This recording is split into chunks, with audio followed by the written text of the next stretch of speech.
Hello friends, स्वागत है आपका हरीशा की किचन में। तो आज मैं बना रही हूँ चटपटी पुदीने की चटनी। ये खाने में बहुत ही टेस्टी लगती है। आप चाहे इसे पराठे के साथ खाएं, चाहे दाल चावल के साथ खाएं, चाहे स्नैक्स में खाएं, खाने में बहुत ही टेस्टी है। और बनाने का तरीका आज इसका थोड़ा सा डिफरेंट है। तो चलिए स्टार्ट करते हैं, देखते हैं इसे कैसे बनाते हैं।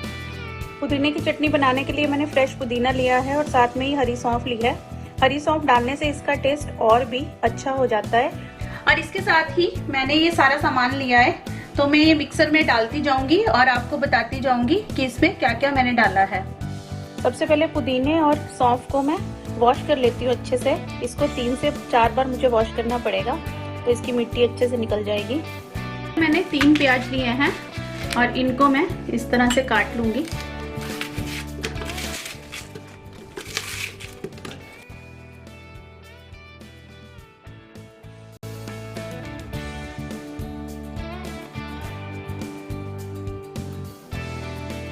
अब मैं इसमें ऐड करूंगी हरी मिर्च और लहसुन। 4 मैंने हरी मिर्च ली हैं और 4 ही लहसुन के पीस लिए हैं। इनको भी इसमें डाल दूंगी। और उसके साथ ही मैंने लिया है ये भुजिया।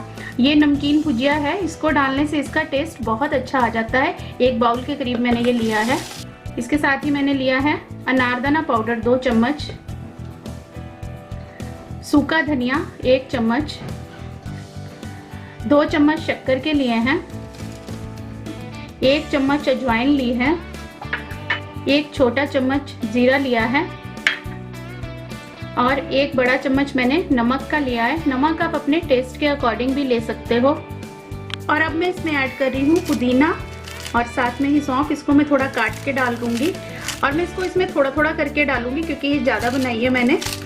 और साथ में ही ज़रूरत पड़े तभी मैं इसमें पानी डालूंगी। और पानी की क्वांटिटी भी आपको कम ही रखनी है, नहीं तो ये ज़्यादा लिक्विड हो जाएगा।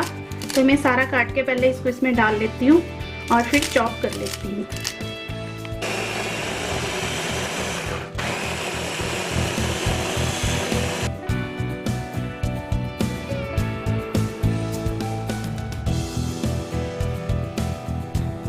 थोड़ा सा अब इसमें मैं पानी डाल दूंगी।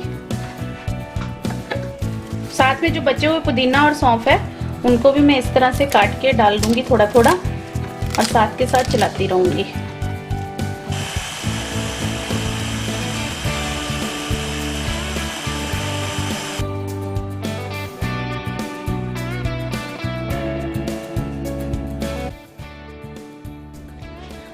मजेदार पुदीने की चटनी बनकर तैयार है। तो आप इसमें स्पाइस और नमक है जो अपने हिसाब से आप डाल सकते हो। तो फ्रेंड्स, आप इसे जरूर ट्राई कीजिए। फ्रेंड्स, आप भी इस रेसिपी को जरूर ट्राई कीजिए। और अगर आपको मेरी रेसिपी पसंद आती है तो मेरे वीडियो को लाइक करें, शेयर करें और चैनल को सब्सक्राइब करना आप ना भूलें। Thank you.